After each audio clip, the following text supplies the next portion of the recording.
Satu hari satu masalah. Untuk korang yang suka kaki-kaki DIY, lekat-lekat barang, tak tahu nak pakai apa barang? Yes, ini dia. Shelly Liquid Nail Heavy Duty. Dia boleh melekat dekat permukaan besi, batu dan kayu. Kalau boleh tengok, ini contoh kita dah lekatkan batu dekat permukaan besi, tile dekat permukaan besi. Ni, penyangkut ni kat permukaan tile ni pun lekat. Besi dengan besi pun kita lekat. Dan tengok kekuatan dia, kita gantung batu bata seberat 5 kg ni.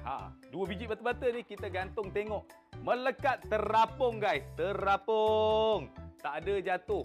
Memang padu, memang baik. Dekat permukaan besi pun kita gantung. Memang padu, memang baik, dia tak jatuh. Dan of course lah, bila kita dah lekat ni, ada yang tanya, boleh tak cabut? Mudah tak nak cabut dia? Mudah je, asalkan dia permukaan tile ni, mudah nak cabut, mudah nak bersihkan. Jadi macam mana? Jom kita tengok. Jadi bila kita nak cabut benda ni, kita perlukan tina dan juga pisau.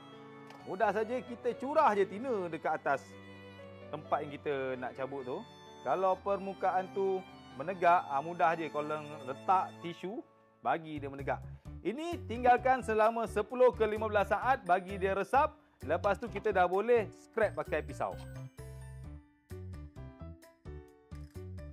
Jadi lebihan-lebihan macam ni, letak lagi tina, bagi dia basah. Supaya biar dia cair, mudah untuk kita buang.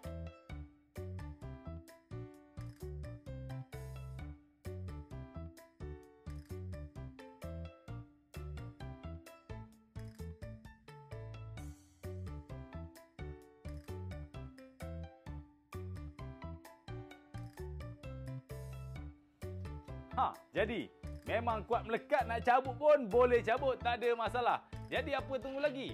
Barang padu, barang baik ni korang terus dapatkan. Sementara stok masih ada. Barang apa? Shelly Liquid Nail Heavy Duty. Satu hari satu masalah selesai. Kalau ada sebarang pertanyaan ataupun permasalahan, boleh komen dekat bawah. Terima kasih.